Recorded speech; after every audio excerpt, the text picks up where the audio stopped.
while much of the input into generative AI systems tends to consist of works that are protected by copyright, these works are typically used without seeking consent or a license. Some argue that this constitutes fair use, and indeed, this question is being litigated in the courts as we speak. But I'm hard-pressed to understand how a system that rests almost entirely on the works of others and can be commercialized or used to develop commercial products owes nothing, not even notice, to the owners of the works it uses to power its system.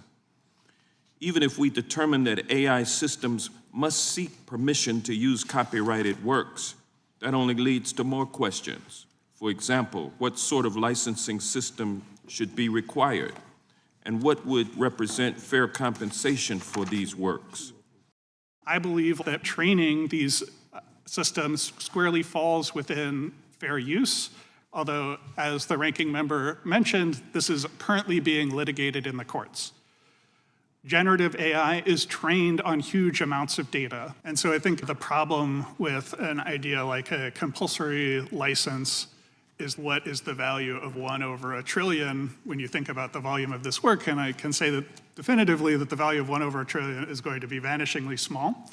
And so I think another key that is a practical consideration here is unlike compulsory licenses, which are based on performance, so the MMA, where Spotify plays music, Taylor Swift gets more money than some random person in the catalog because her songs are played more. There's no equivalent here for generative AI. It's impossible to understand how much of a system's output is due to Stephen King versus a random Reddit poster who's written a paragraph in the collection. So I think the lack of that performance is key to one of the tricky things about establishing a compulsory license here. My first question is for Professor Callison-Burch.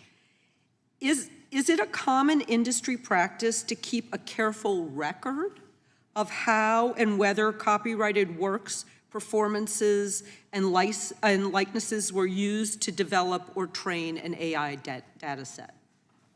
Thank you, Congresswoman. Yes, it is. In fact, there was a Washington Post interactive feature published about 2 weeks ago, sort of provocatively named "The Secret Lists of Websites That Make ChatGPT So Smart." That was produced in collaboration with researchers at AI2, where I'm currently taking my sabbatical.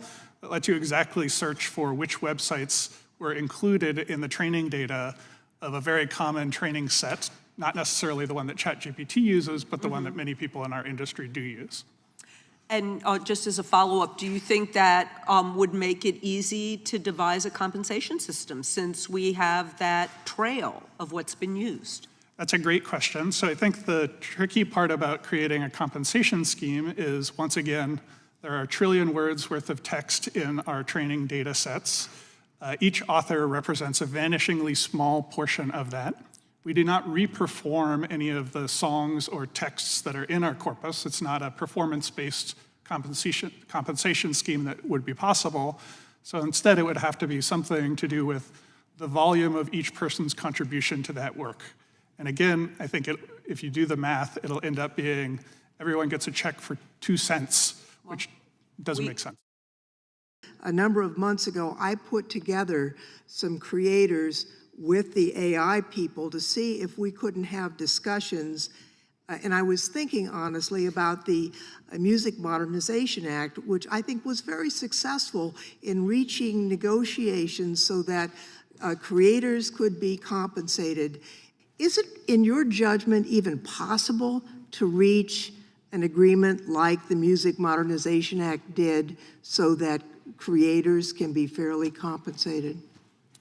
I think that there are a number of practical issues that make this very difficult to imagine, not least of which is the fact that we're not performing anything when we're outputting something from a system. It's not simply a collage where we're combining elements of existing work. It's genuinely been distilled into a form that's completely different than the original. That, I think, is going to be the crux of what makes this difficult. I think that there might be a market for licensing images and songs and things like that that companies end up voluntarily entering into. But I don't think that the practical implementation of such a thing will be as easy as it was for the MMA, which I understand was already very complex.